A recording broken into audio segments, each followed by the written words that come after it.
Hi, my name is Bill Ollett, and I'm going to talk about disciplined entrepreneurship, 24 steps to successfully launching a new venture.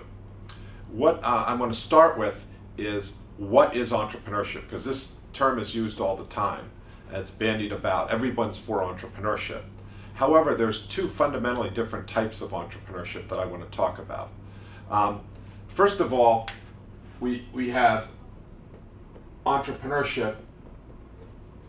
We have what we'll call SME entrepreneurship. SME stands for small, medium enterprise entrepreneurship. These are fundamentally small companies that will stay small, and they may have been around for a while. They're focused on local markets. They're often service businesses that are servicing a local opportunity, but they're not something that's looking to go global. They know there's a need local, they want to address that. This could be a dry cleaner, this could be a nail salon, this could be a restaurant, or pizza parlor, as we reference in the paper that Fiona Murray and I wrote. These are fundamentally important companies to an economy in a region because they serve a need. But relative to the way they're made up, is the system that they create is one that shows kind of linear growth, and then at some point it usually taps out of the market. Now, this is an approximation of what goes on, but that's what it usually looks like, linear growth. But you notice that if this is cash flow here from the business, that there's not a tremendous amount of cash flow out. Again, a simplification. However, when we go to IBEs over here, which I will call innovation-driven entrepreneurship,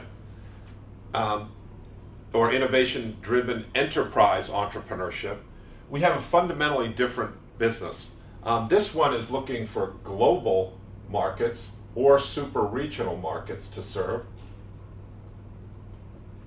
And while this one is usually the owner is usually maintaining control of it, this one is going to require more cash because the dynamics of this business it loses money and then it's going to start showing exponential growth. So there's this negative cash flow here. If this is cash flow on the y-axis and this is time along the x-axis, it'll initially have to require some capital be put into it. But then if it works, it will take off because it's got basically unlimited markets. Underlying what they're doing here is an innovation that's unique that allows them to address much broader markets. So they're not just focused on the local market, but much broader markets. This is very important because this is going to require more cash, as I mentioned, while this is owned by this is controlled by the family or the owner. This over here is going to have shareholders and a bunch of other people. This is a very important difference here because while this business is a very important business, the underlying demographics for the underlying system and training for this does not look the same as this. It's almost like you have two sports, basketball and baseball. Sure, you run in both, you jump in both, but and that's true of these, but Michael Jordan was a great basketball player. He turned out not to be a great baseball player. All his training was for that. So likewise, there could be some crossover here, but generally there's more risk in these. The people that are trained for these are doing how to manage multiple stakeholders, how to do an underlying innovation. In the next section, we're going to look at what is innovation and define that more precisely.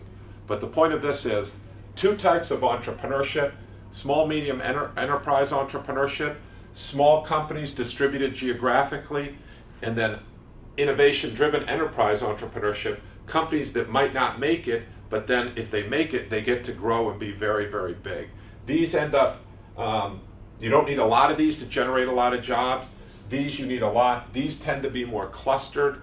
These tend to not be so clustered.